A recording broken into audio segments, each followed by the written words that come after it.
लंबी छुट्टियों के बाद कुछ दिनों पहले ही मैंने ड्यूटी रिज्वाइन की थी। फिर मेरे पास आया सेजल मेहता केस। इस केस ने मेरे जहन को इतना थका दिया कि लगने लगा मैं इस केस में एक अरसे से उलझा हुआ हूं।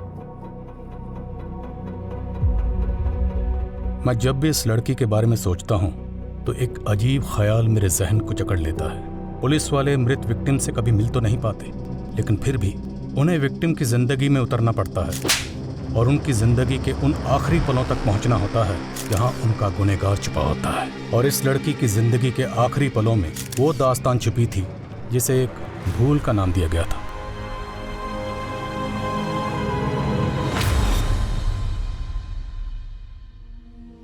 अक्सर ऐसा क्यों होता है, जो लोग दूसरों के हक के लिए लड़ते हैं, किस्मत उनके हक में गलत फैसला सुना देती है।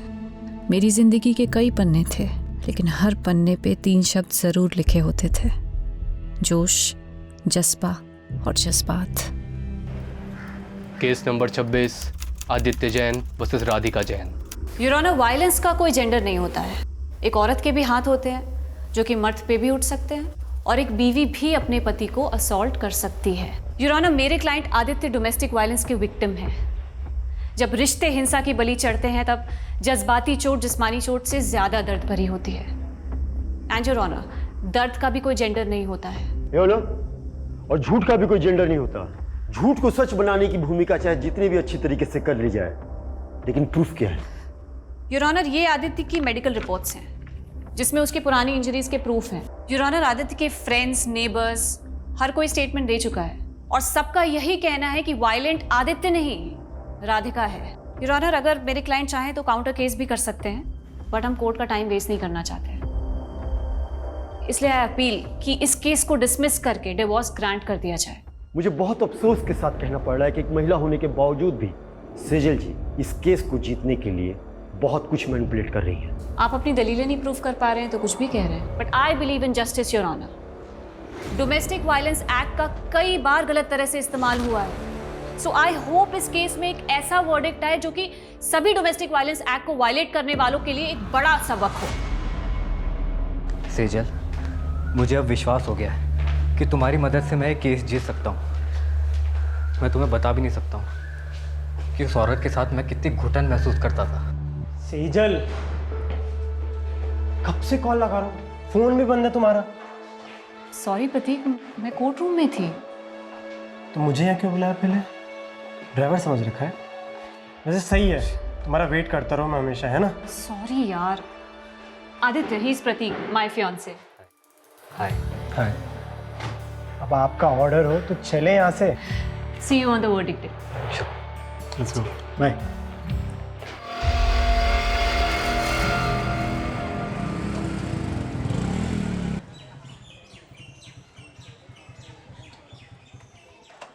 मैंने तुमसे कहा था ना, I was not prepared, और तुम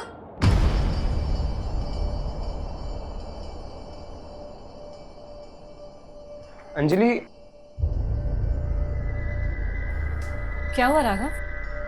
अंजलि रो क्यों रही थी? क्या किया तूने उसके साथ? क्या क्या मतलब? फ्रेंड्स हैं हम, हमारी भी पर्सनल बातें होती है। राघव, तू अभी इतना बड़ा भी नहीं हुआ है, और माँ के एब्सेंस में मैं तेरी बड़ी बहन ही नहीं, तेरी गार्जियन भी हूँ।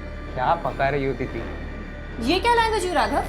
हाँ, रुको, मैं अभी अंजलि से बात करती हूँ। उससे क्या बात करोगी आप? हाँ, तो एक बात बता, तू इतना डर क्यों रहा है? कहीं तूने उसके साथ कुछ ऐसा वैसा तो? इनफ दीदी, मैं आपको कभी पूछता हूँ क्या कि आप प्रतीक के साथ क्या क्या करती हो? हाँ, मेरी भी पर्सनल लाइफ है, सो प्लीज डोंट इंटरफियर। बहुत बदतमीज होता जा रहा है। सेजल, तुम ना छोटी सी बात को इधर का उधर ले जाती हो यार। तुम उसे शांति से समझाओगी ना तो आई थिंक वो समझ जाएगा। So just relax, okay? चलता। बाहरी दुनिया से जूझना जितना मुश्किल होता है, उससे कहीं ज्यादा मुश्किल उन रिश्तों से जूझना होता है जिनके लिए हम जीते हैं। अपनों की हार के आगे बाहरी दुनिया की जीत भी फीकी लगती है। Aditya Jain versus Radhika Jain.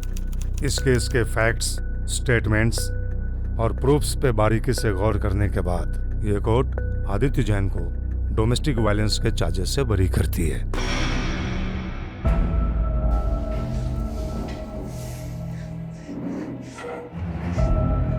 Thank you सचल। You saved my life. तुम मेरे लिए फरिश्ता बन के आई हो। जिंदगी हर मोड़ पे मुझे कामयाब कर रही थी, पर पता नहीं था मैं एक नाकाम सफर भी तय कर रही थी।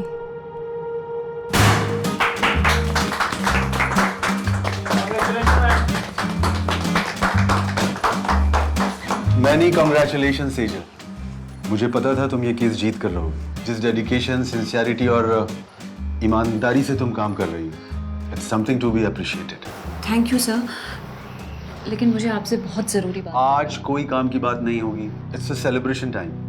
एंड लिसन गाइस, सेजल की जीत की खुशी में आज मैंने आप सब के लिए डिनर पार्टी अरेंज की है।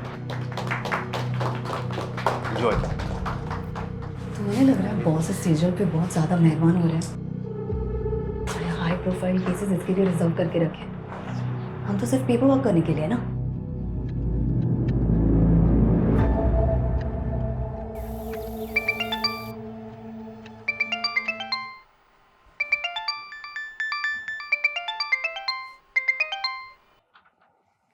राघव, अखबार में सेजल और उसके केस के बारे में छपा हुआ है और उसने मुझे बताया भी नहीं। कहाँ है वो? दीदी सो रही होगी माँ, मुझे भी सोने दो। 8 बज रहे हैं राघव, उठ और सेजल से कह मुझे फोन करेगी। दीदी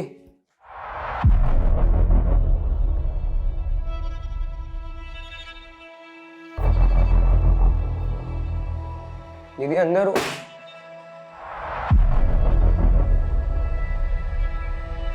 दीदी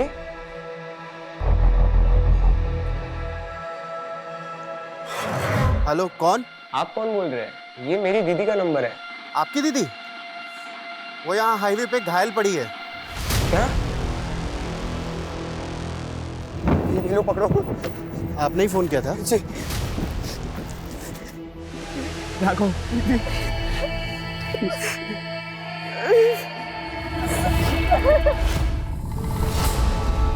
सेजल कुछ बोलेगी भी? मुझे लगता है शायद दीदी के साथ रेप। क्या? इसीलिए पूरे रास्ते कुछ बता नहीं रही थी।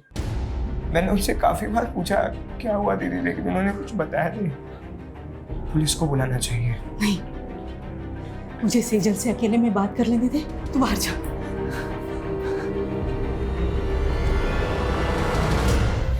क्या तेरे साथ किसी ने जबरदस्ती की? राघव, सेजल ठीक तो है ना? मुझे लगता है कुछ तो हुआ है जो तुम मुझसे छुपा रहे हो। नहीं प्रतीक, ऐसा कुछ नहीं है। अगर सब कुछ ठीक है तो वो मेरा फोन क्यों नहीं उठा रही है? वो दीदी सो रही है, मैं कॉल करवाता हूँ।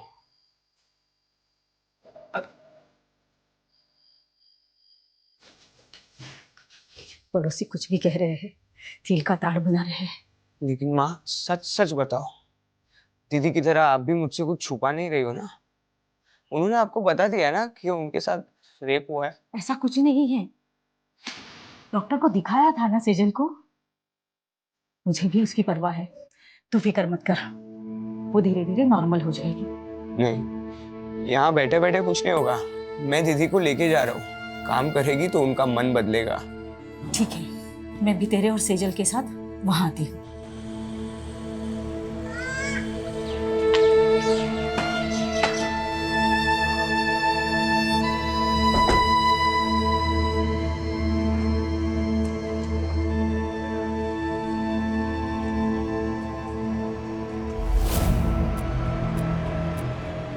क्या देख रही है? चल अंदर।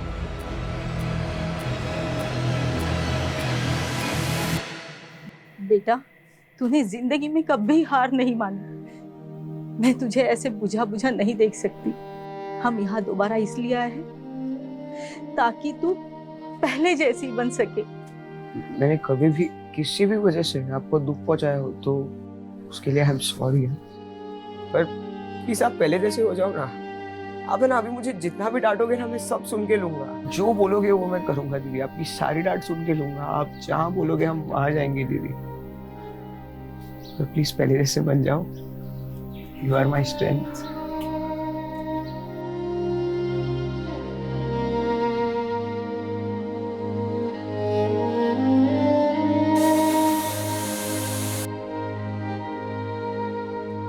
अपने दर्द छिपा के मैं पहली बार एक झूठी जिंदगी जीने की कोशिश कर रही थी। सच मुझसे नाराज था या मैं सच से नाराज थी? मेरी दलीलें मुझे ही उलझा रही थी, पर अपना फैसला भी अब मुझे ही करना था। राघव, तू पक्का सेजल को लेके मुझसे कुछ छुपा नहीं रहा है ना? मैं भी पनवेल आ रहा हूँ। नहीं प्रतीक, वो हम आ गए हैं, सिर्फ 2 ही दिन हुए हैं। अरे तू सेजल का फोन क्यों बंद है? मेरी बात कर उससे। हाँ देखता हूँ। दीदी,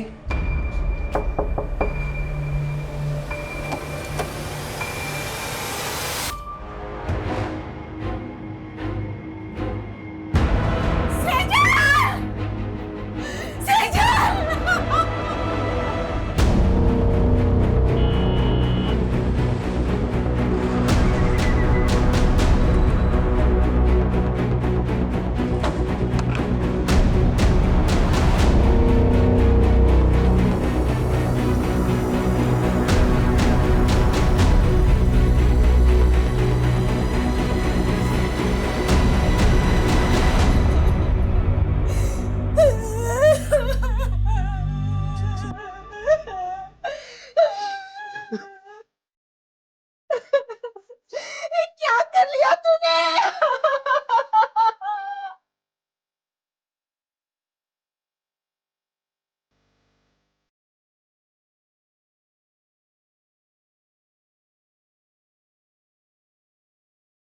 सर, ये देख। मेरी शिकायत खुद से, अपने आप से। मैं ऊपर वाले को थैंक्स बोलती हूँ जिसने मुझे ये जिंदगी दी, दुनिया के सबसे अच्छे माँ बाप दिए, प्यारा सा भाई दिया। लेकिन मुझे नहीं मालूम था मेरी एक भूल मुझे उनसे इतना दूर कर देगी।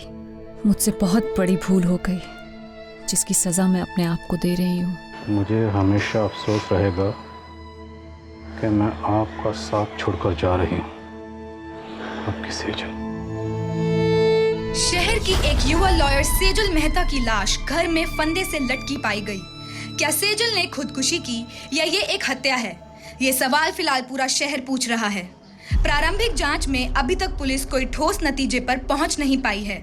ये सुसाइड नोट में सेजल ने किसी भूल का जिक्र किया हो। क्या भूल हुई थी? और उसके चेहरे पर चोट के निशान थे। वो चोटें कैसी आई? आप लोग बोलते क्यों नहीं है? ये सब माँ की भी भूल है सर। कैसी भूल? सर 15 दिन पहले होली की दहन की रात दीदी एक पार्टी में गई थी। वहाँ उनके साथ कुछ हुआ था सर।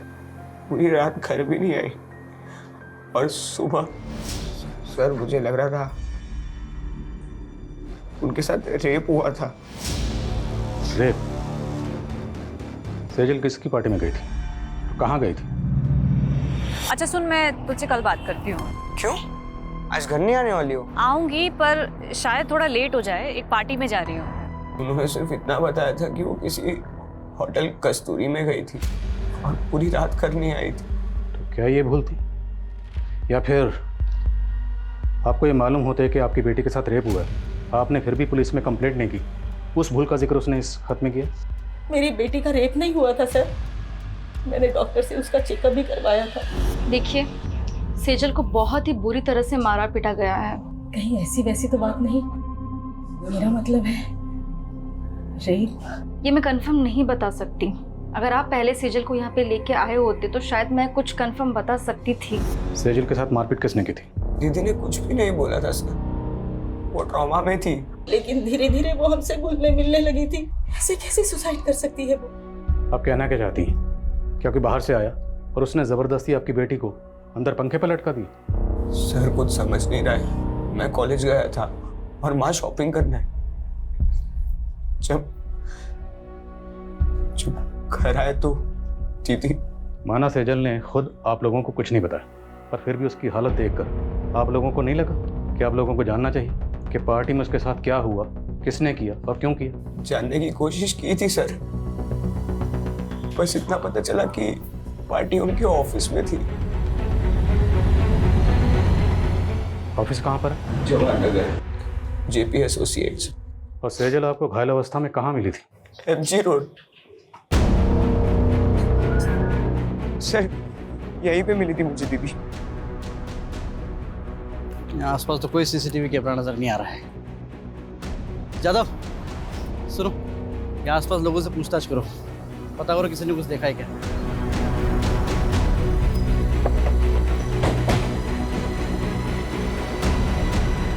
सेजल बहुत स्ट्रांग लड़की थी, मैं मान ही नहीं सकता कि वो सुसाइड करेगी।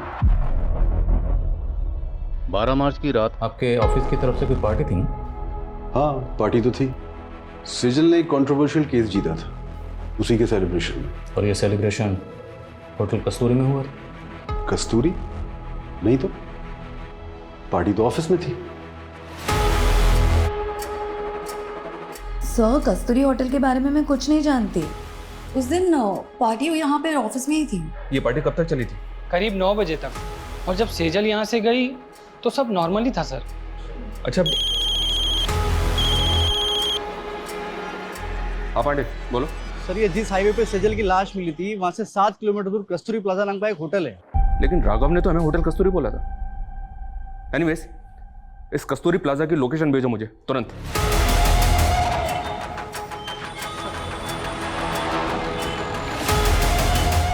नहीं सर, 12 मार्च को यहाँ कोई पार्टी नहीं थी।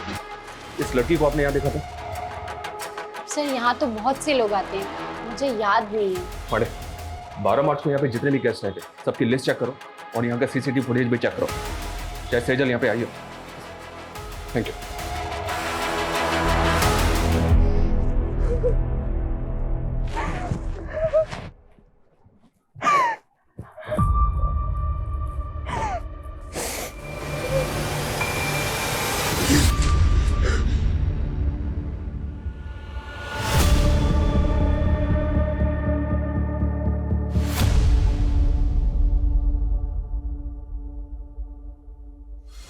राघव, क्या है ये?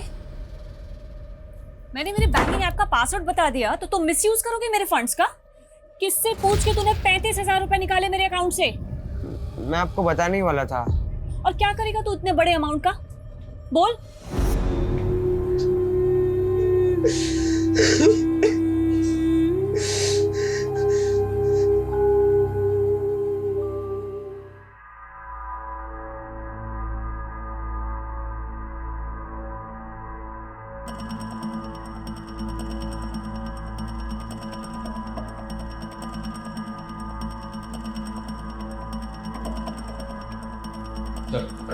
हमने चेक किया, कस्तूरी प्लाजा में 12 मार्च को कोई पार्टी नहीं थी और ऐसा कोई क्लू भी नहीं मिला है जिससे पता चले कि उस रात सेजल वहाँ थी। सेजल के भाई राघव ने होटल कस्तूरी कहा था और ये कस्तूरी प्लाजा है। लेकिन सर होटल कस्तूरी नाम से कोई होटल नहीं है उस एरिया में। पर पार्टी सेजल की ऑफिस में ही थी, ये तो पूरा स्टाफ करा था। 12 मार्च की ऑफिस की फुटेज चेक करके देख रहे हैं सर, शायद कोई क्लू मिले जिससे पता चले कि उस रात सेजल के साथ हुआ क्या था। 12 मार्च के हादसे को फैमिली वजह मान रही है, जबकि हमें सेजल की लाश उसके 15 दिन बाद 27 मार्च को उसके घर पर ही मिली।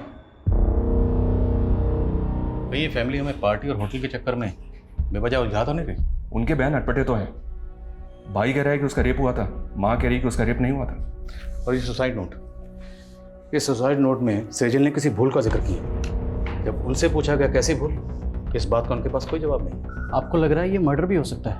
मर्डर के एंगल को भी रूल आउट नहीं किया जा सकता।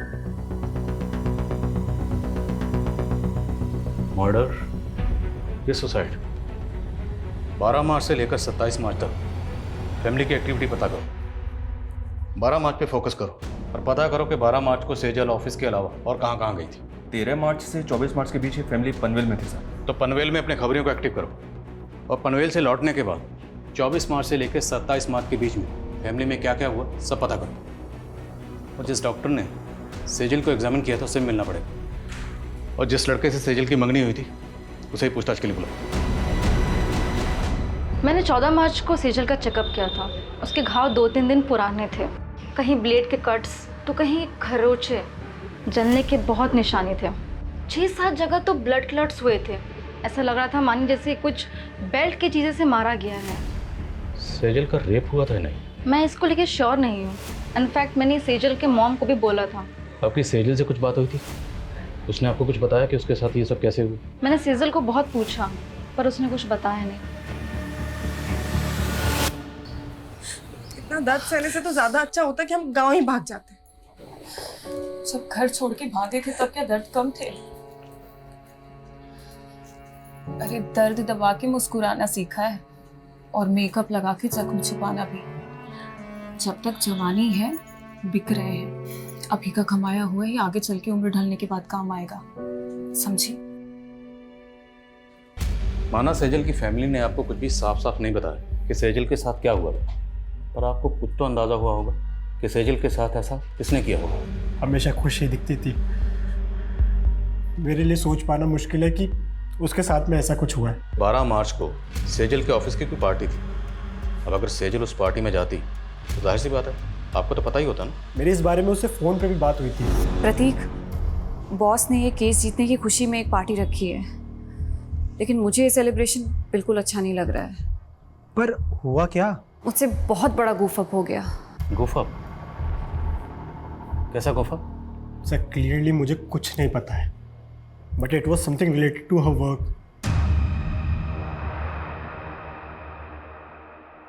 सेजल ने ये लॉ फॉर्म 4 साल पहले ज्वाइन की थी, पर इसमें गौर करने वाली बात है वो ये कि सेजल ने जितने भी केसेस जीते थे या जितने भी केसेस पे वो काम कर रही थी, उनमें से ज़्यादातर केसेस वो थे जो पहले उसकी कुलीग कविता के पास थे। मतलब कविता के केस सेजल को दिए जा रहे, जबकि पहले सेजल कविता को असिस्ट कर रही थी। सर ऑफिस की फुटेज में भी हमने कविता और सेजल के एक और कलीग विकल्प को पॉइंट आउट किया था।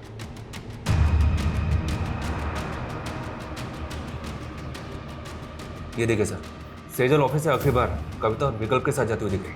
सर सेजल के 12 मार्च के CDR के अकॉर्डिंग उसकी आखिरी 2 फ़ोन कॉल्स भी जानने जैसी हैं। सेजल ने रात को 8 बजे आदित्य जैन को कॉल किया था और फिर ठीक उसके बाद राधिका जैन ने सेजल को कॉल किया।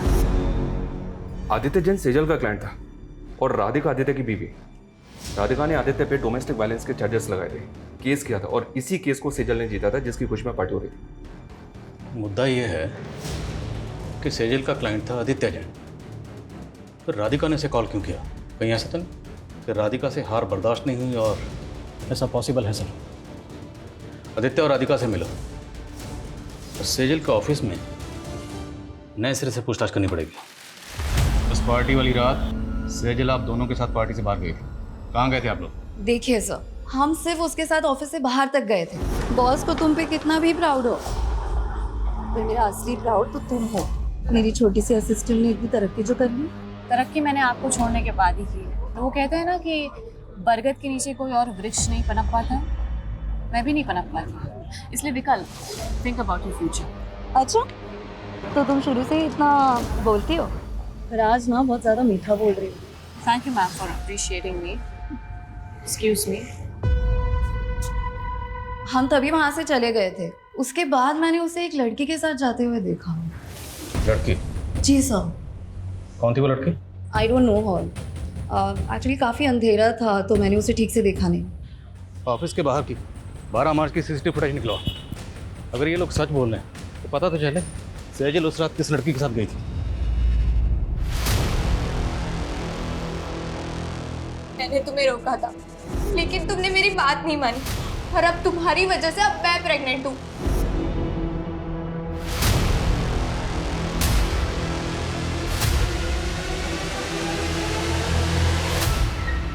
यार आज तो एक भी ग्राहक नहीं फंसा।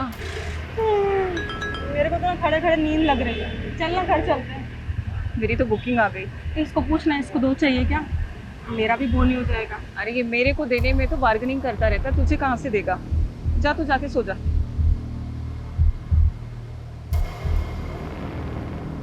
आदित्य से केस हार गई थी, वो भी सेजल की वजह से।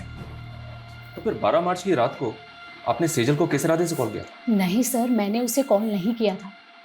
मैंने उसके 5-6 मिस्ड कॉल देखे, तब जाकर मैंने उसे कॉल बैक किया था। तो बात क्या हुई थी आपकी उसके साथ? सेजल को गिल्ट हो रहा था। गिल्ट? अब क्या है सेजल? सॉरी राधिका, जिंदगी में पहली बार मैंने एक गलत इंसान का केस ले लिया। कहना क्या चाहती हो तुम? मुझे आदित्य की सच्चाई पता चल गई है। आई नो, आदित्य नहीं बल्कि तुम डोमेस्टिक वायलेंस का शिकार हुई हो। मैं खुद सेजल की बात सुनकर हैरान थी सर। ऊपर से वो बोल रही थी कि वो मेरे लिए आदित्य के खिलाफ लड़ेगी। हाँ बोलो। सर ये आदित्य के घर पे तो ताला है और मैंने पता किया ये 12 मार्च से ही गायब है और काफ़ी दिनों से इसका फ़ोन भी बंद आ रहा है। आदित्य का 12 मार्च से गायब होना और आदित्य की वाइफ राधिका का ये कहना कि सेजल को उसके लिए गिल्ट हो रहा था, मामला कुछ समझ में नहीं आ रहा। इस गिल्ट को क्या हम सुसाइड नोट में लिखी भूल से कनेक्ट कर सकते हैं? तो फिर सवाल ये है कि इस केस को जीतने के बाद 12 मार्च को जो पार्टी दी गई, सेजल उसमें शामिल थी। सेजल उस पार्टी में क्यों गई? राधिका की बात पर हम ऐसे ही यकीन नहीं कर सकते, हमें खुद क्रॉस चेक करना होगा। Right sir. जिस औरत पर अपने पति को टॉर्चर करने का आरोप हो, वो सेजल से बदला लेने के लिए उसको भी तो टॉर्चर करवा सकती है। तो फिर आदित्य क्यों गायब है? सर शायद उसको भी राधिका नहीं गायब करवाओ, वो उसका राज जानता था। अब इस राज से पर्दा तभी उठ सकता है जब हमें पता हो कि आदित्य क्यों गायब हुआ और कैसे गायब हुआ। आदित्य की बैकग्राउंड खंगाल, और मुझे लगता है कि हमें इस बारे में सेजल के बॉस से बात करनी चाहिए। सर हमें सर सेजल की पोस्टमार्टम रिपोर्ट। पोस्टमार्टम रिपोर्ट के मुताबिक कॉज ऑफ डेथ स्ट्रैंगुलेशन, मतलब मौत दम घुटने से हुई।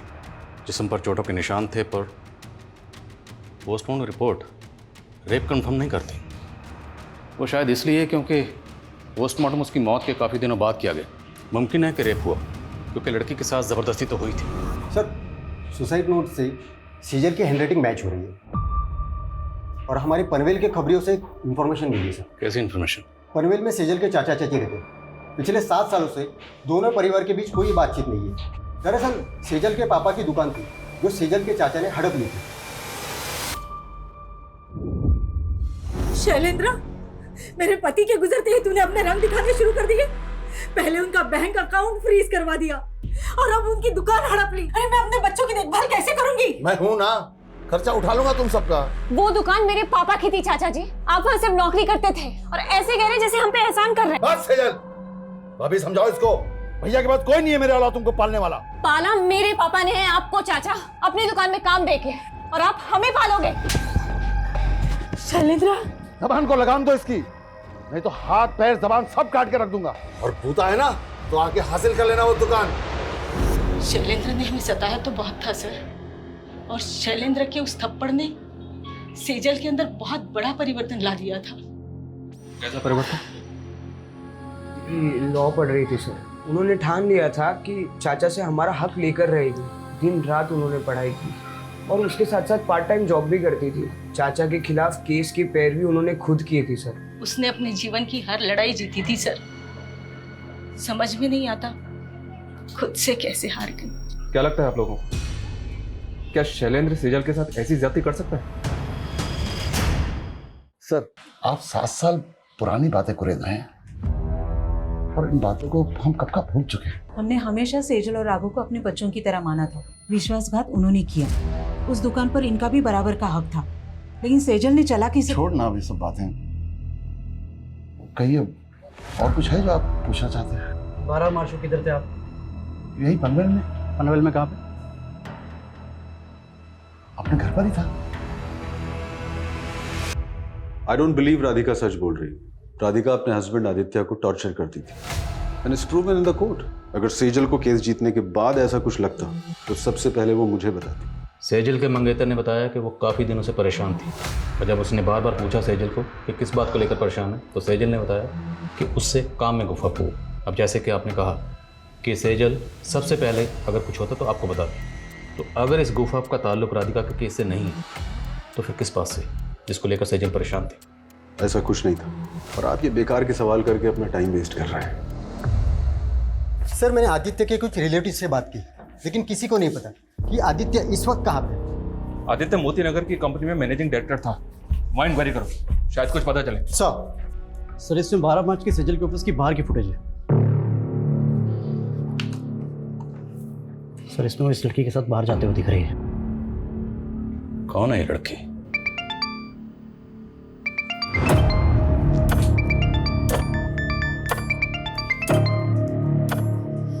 हाँ बरखा बोल। सिमी, एक गाड़ी वाले ने मुझे बहुत टॉर्चर किया। मुझे पैसे भी नहीं दिए और मेरे सारे पैसे ले लिए। मेरे पास तो वापस आने के लिए पैसे नहीं है।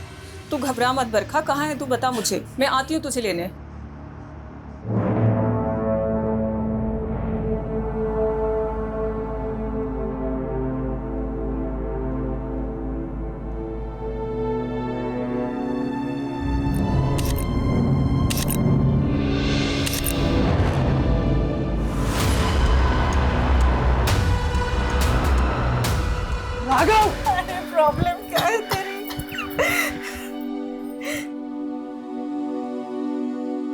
क्या चाहता है तू?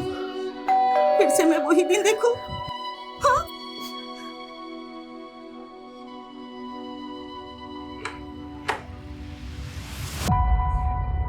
ऐसा करने से पहले तुमने एक बार भी अपनी माँ के बारे में नहीं सोचा? कहीं वजह तुम्हारी दोस्त अंजलि से तो नहीं जुड़ी? हाँ?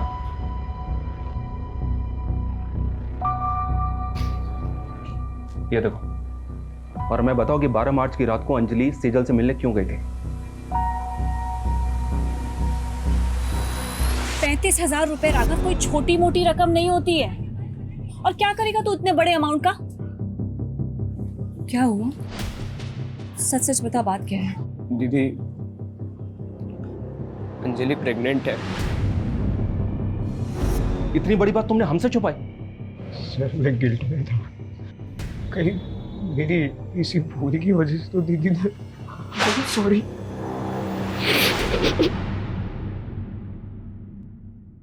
कोई प्रेग्नेंट नहीं थी तुम, ये सब ड्रामा है ना? प्रेग्नेंट हो तुम? कोई प्रूफ है? तुम दोनों ने मेरे भाई को बेवकूफ बनाया सिर्फ पैसे हटने के लिए। अब देखना, ऐसे चार्ज में तुम लोगों को अंदर करवाऊंगी ना कि कभी भूलोगे नहीं। 12 मार्च को सेजल को लेकर कहाँ गई थी? मैं तो बस माफी मांगने गई थी उनसे। तुम यहाँ क्या कर रही हो? मुझे माफ कर दो दीदी, प्लीज मेरे खिलाफ कोई केस मत फाइल करना। तुमने गुनाह किया है तो सजा तो तुम्हें दिलवा के रहूंगी मैं। नहीं दीदी प्लीज। वो वहाँ से चली गई थी, कहाँ गई वो मुझे नहीं मालूम है। तो हम मालूम कर लेंगे। जरा इन दोनों को मालूम पर घुमाओ। जी सर। माना तुमने हमसे पहले अंजलि की बात छुपाई, पर हमें अभी तक किसी भी होटल कस्तूरी का पता नहीं चला है। दीदी ने मुझे यही बोला था कि वो उस रात होटल कस्तूरी जा रही थी। अगर होटल कस्तूरी वाकई है तो कहीं तो होगा। हर छोटे मोटे होटल की लिस्टिंग करो और ढूंढो होटल कस्तूरी को। और सेजल अपने भाई राघव को एमजी रोड पर मिली थी। एमजी रोड से लेकर सेजल के ऑफिस तक जहां जहां सीसीटीवी है सबकी फुटेज निकलाओ, फुटेज स्कैन करो। सर, ये आदित्य जिस कंपनी में एमडी था वहां से अचानक से रिजाइन करके चला गया। ऑफिस में इंक्वायरी की तो पता चला कि ये वहां पे काम करने वाली लड़कियों को फेवर देने के लिए उनका शारीरिक शोषण किया करता था। ये बात आदित्य के ऑफिस की एक लड़की ने सेजल से कांटेक्ट करके उसे बताई थी। तो पूरे चांसेस हैं कि आदित्य की वाइफ राधिका का बयान सही है कि सेजल उसके खिलाफ एक्शन लेने वाली थी, क्योंकि आदित्य 12 मार्च से ही गायब। आदित्य के ऑफिस से उसके बारे में एक और लीड मिली है सर। शायद ही अपने मामा के घर पहुंच सकता है। उठवा। भागा नहीं था मैंने रिजाइन किया था। तुम 12 मार्च से गायब हो। 12 मार्च मतलब उसी दिन जिस दिन सेजल। मैंने कुछ नहीं किया है, मुझे अपने लॉयर से बात करनी है। अपने लॉयर को तो तूने मार दिया। अब किससे बात करेगा? बोल, क्यों मारा सेजल को? देखो, मुझे डराना मत। मुझे क्या लग रहा है तेरे साथ हम यहाँ पर टाइम पास कर रहे हैं? हाँ, रेप और मोलेस्टेशन के चार्जेस लगे हैं तुझे, और तेरे ऑफिस की कई लड़कियों की रिकॉर्डिंग स्टेटमेंट है हमारे पास। बोल अब। मेरे पास प्रूफ्स हैं तुम्हारी असलियत के। मुझे तो खुद पे गुस्सा आ रहा है कि तुम्हारे जैसे सेक्स ऑफेंडर की पैरवी की मैंने। पर थैंक्स सेजल, तुम्हारी वजह से मैंने केस जीत लिया। मैं राधिका के साथ मिलकर काउंटर केस करूंगी तुम्हारे खिलाफ। कल ही वारंट निकल जाएगा तुम्हारा। मैं डरकर भागा जरूर था, लेकिन मैं सच बोल रहा हूँ, मैंने सेजल के साथ कुछ भी नहीं किया है। राइट सर, मैं पता करने की कोशिश कर रहा था।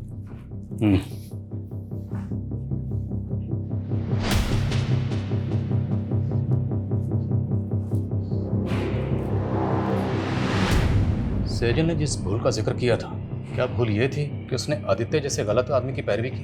अगर हाँ, तो फिर वो 12 मार्च से लेकर 27 मार्च तक खामोश क्यों थी?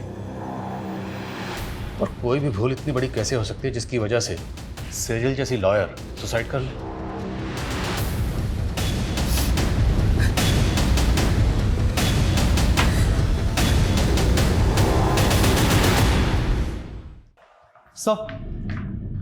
सर, सेजल ने 5 मार्च को कोर्ट में पिटीशन फाइल की थी, जिसमें उसने कोर्ट से अपील की थी कि 7 साल पहले उसके पिता की मौत हार्ट अटैक से नहीं बल्कि उनकी हत्या हुई थी। सर, पिटीशन तो अंडर कंसिडरेशन है, लेकिन सेजल को ये शक था कि उसके चाचा शैलेंद्र का हाथ इसमें था। लेकिन सेजल ने ये पिटीशन 7 साल बाद क्यों फाइल की? आखिर 7 साल बाद उसके हाथ में ऐसा क्या सुराग लगा हो?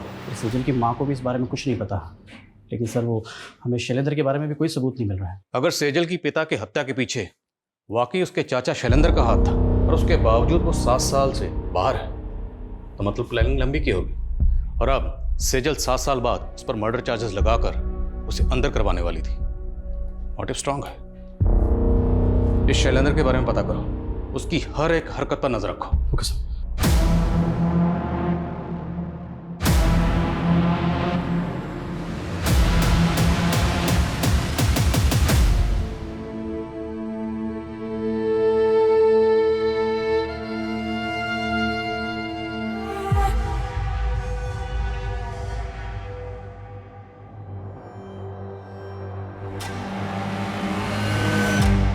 क्यों रोज रोज पेट पे लात मारती हूँ मैडम? बकबक बंद कर। क्या बकबक मैडम? जो मर्डर करके भाग जाते हो उनको तो आप पकड़ नहीं पाते हो, और हमारे जैसे को दबोच लेते हो आप। क्या बोल रही है तू? किसका मर्डर? मेरी दोस्त का मर्डर। 6 महीने पहले 12 मार्च को हाईवे रोड पे मेरी दोस्त को मार दिया गया था। उसकी सुनवाई हुई अभी तक? चल ठीक है, गाड़ी में बैठ।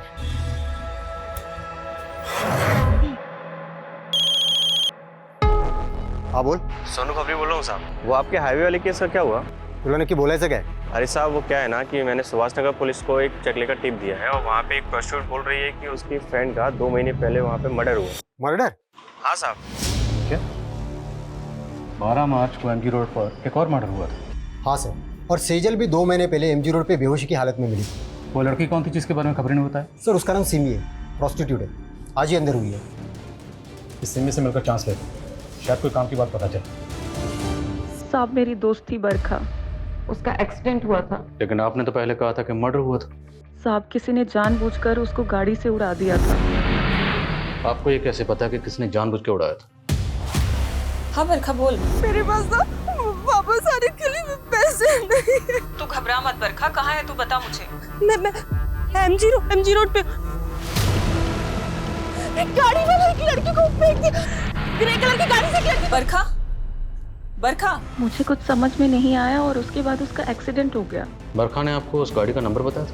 नहीं साहब, लेकिन बरखा ने बताया था कि ग्रे कलर की कोई कार थी। आपकी बरखा से बात कब हुई थी? मेरा मतलब तारीख क्या थी? सर 12 मार्च को रात के 2-2:30 बजे के आसपास। 12 मार्च की रात को सेजल जहां पर जख्मी हालत में मिली थी उस जगह पर सीसीटीवी नहीं है, लेकिन वहां से 3 किलोमीटर दूर एक सिग्नल है, वहां पे सीसीटीवी है। और रास्ते में कोई भी राइट या लेफ्ट टर्न नहीं है, सीधा रास्ता। उस सीसीटीवी की फुटेज स्कैन करो, जितनी भी सफेद रंग की गाड़ियां दिखती हैं सबकी लिस्टिंग करो।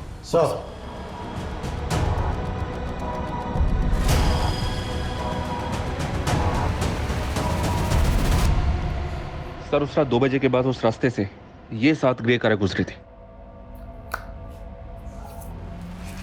और ये इन 7 कारों के 7 ओनर्स हैं। इन ओनर्स की डिटेल्स निकाली तो पता चला कि इनमें से ये मनीष, इसका एक होटल है, होटल संतूरी। राघव ने कहा था कस्तूरी। होटल कस्तूरी में गई थी। संतूरी कस्तूरी।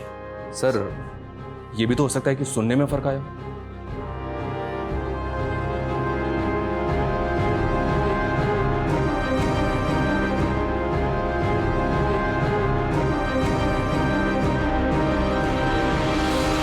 मेरा यकीन कीजिए सर, मेरी सेजल से कोई दुश्मनी नहीं थी। मैं तो बेकार में ही अपने दोस्त के लफड़े में फंस गया। कौन दोस्त?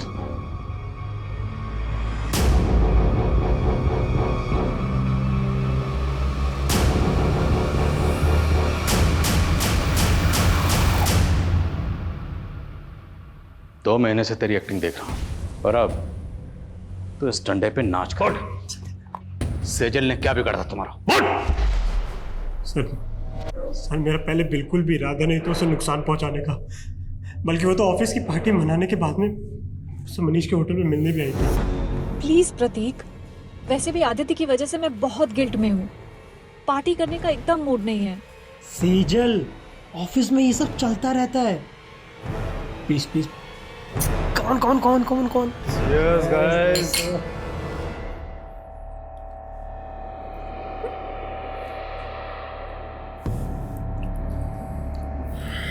सेजल,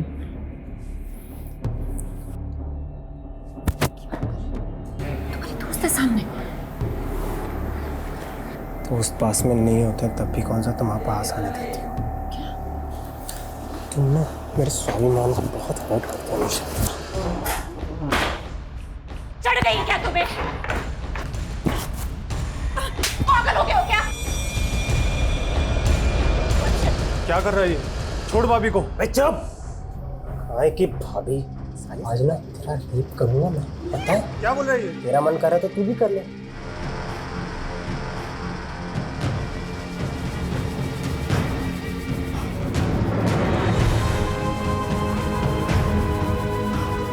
निकल जल्दी से, लॉयर है, फंसा देगी। अबे हट! काहे की लॉयर? लवर है ना मेरी, बट तो भूलेगी कुछ नहीं, देखना है ना? विशाल,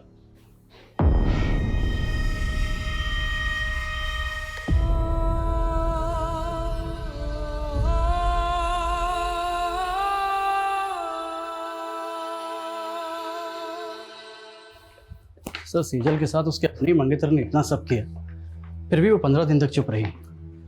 जबकि सेजल कोई आम लड़की नहीं थी, एक लॉयर थी, एक ऐसी लॉयर जो लोगों के इंसाफ के लिए ईमानदारी से लड़ती थी। सेजल प्रतीक को बचपन से प्यार करती थी। उसने प्रतीक पर आंख बंद करके भरोसा किया, लेकिन प्रतीक ने उसके भरोसे को तोड़ा। जब इंसान को किसी अपने सबसे ज्यादा करीबी से धोखा मिलता है तो उस इंसान का पूरी इंसानियत से भरोसा उठ जाता है। सेजल के साथ भी यही हुआ। उसने अपने सुसाइड नोट में यही लिखा कि उसे लग रहा था कि प्रतीक पे भरोसा करके उसने अपनी जिंदगी की सबसे बड़ी भूल की। वो भूल जरूर थी, लेकिन सबसे बड़ी नहीं। सबसे बड़ी भूल थी उसका अपनी जिंदगी को खत्म करना, खुदकुशी करना। हम सब की जिंदगी में दुश्वारियां आती हैं, परेशानियां आती हैं, लेकिन उन परेशानी से लड़ते हुए, दुश्वारियों से जूझते हुए, जद्दोजहद करते हुए जिंदगी में आगे बढ़ना होता है। इसी का नाम जिंदगी है। मौत किसी मसले का हल नहीं है।